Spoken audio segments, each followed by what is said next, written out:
Kisah Abu Dujana, sahabat yang membuat Rasulullah menangis. Abu Dujana Simak bin Horaso merupakan salah satu sahabat Nabi Muhammad SAW yang sangat taat pada Allah. Pria yang berasal dari kabilah Khazraj ini hidup serba kekurangan. Kisah hidupnya membekas di hati Rasulullah. Bahkan, Rasulullah pernah menangis setelah mendengar cerita kelaparan yang dialami keluarga Abu Dujana. Suatu hari, Rasulullah menegur Abu Dujana karena setiap usai menjalankan ibadah sholat subuh berjamaah, dia langsung pulang ke rumah. Abu Dujana tak pernah menunggu pembacaan doa yang dipanjatkan Rasulullah selesai. "Hai, apakah kamu ini tidak punya permintaan yang perlu kamu sampaikan pada Allah sehingga kamu tidak pernah menungguku selesai berdoa?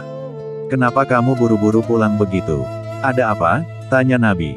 "Ya Rasulullah, kami punya satu alasan," jawabnya.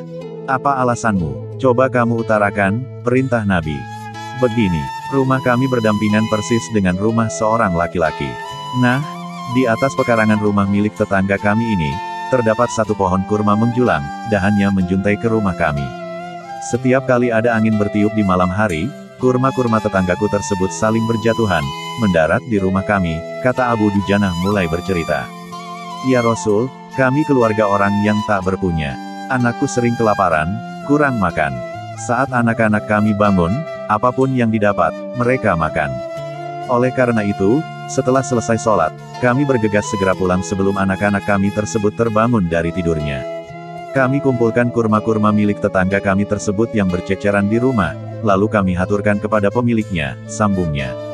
Abu Dujana melanjutkan, "Suatu saat dia terlambat pulang ke rumah. Anaknya terbangun dan menemukan kurma tetangga yang jatuh dari pohonnya. Tak menunggu lama, sang anak langsung memakan kurma tersebut. Mata kepala saya sendiri menyaksikan, tampak ia sedang mengunyah kurma basah di dalam mulutnya. Ia habis memungut kurma yang telah jatuh di rumah kami semalam. Mengetahui itu, lalu jari-jari tangan kami masukkan ke mulut anakku itu. Kami keluarkan apapun yang ada di sana," jelasnya. Abu Dujana tak pernah membiarkan anaknya memakan kurma milik orang lain. Dia tak ingin makanan haram itu menyebabkan keluarganya mendapat siksaan pedih di akhirat kelak. Kami katakan, "Nak, janganlah kau permalukan ayahmu ini di akhirat kelak." Anakku menangis, kedua pasang kelopak matanya mengalirkan air karena sangat kelaparan. "Wahai baginda Nabi, kami katakan kembali kepada anakku itu, hingga nyawamu lepas pun, aku tidak akan rela meninggalkan harta haram dalam perutmu. Seluruh isi perut yang haram itu, akan aku keluarkan dan akan aku kembalikan bersama kurma-kurma yang lain kepada pemiliknya yang berhak." Pandangan mata Rasulullah langsung berkaca-kaca mendengar pengakuan Abu Dujana. Butiran air mata mulianya berderai begitu deras.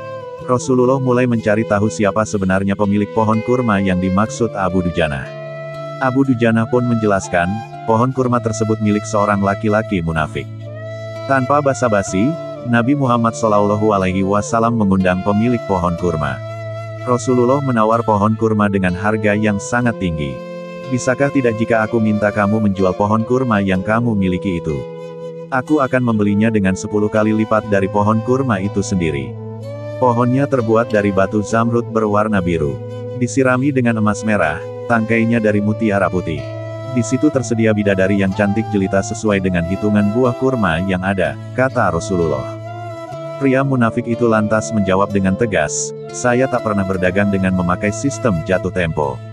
Saya tidak mau menjual apapun kecuali dengan uang kontan dan tidak pakai janji kapan-kapan." Tiba-tiba, Abu Bakar As-Siddiq datang. Ia menegaskan langsung melunasi pembayaran pohon kurma tersebut. "Ya sudah, aku beli dengan 10 kali lipat dari tumbuhan kurma milik Pak Fulan yang varietasnya tidak ada di kota ini, lebih bagus jenisnya," ujar Abu Bakar. Pria munafik terlihat sangat kegirangan. Dia akhirnya menyerahkan pohon kurma secara simbolis kepada Abu Bakar. Selanjutnya Abu Bakar menyerahkan pohon kurma kepada Abu Dujana. Rasulullah kemudian bersabda, "Hai Abu Bakar, aku yang menanggung gantinya untukmu." Mendengar sabda Nabi ini, Abu Bakar bergembira bukan main.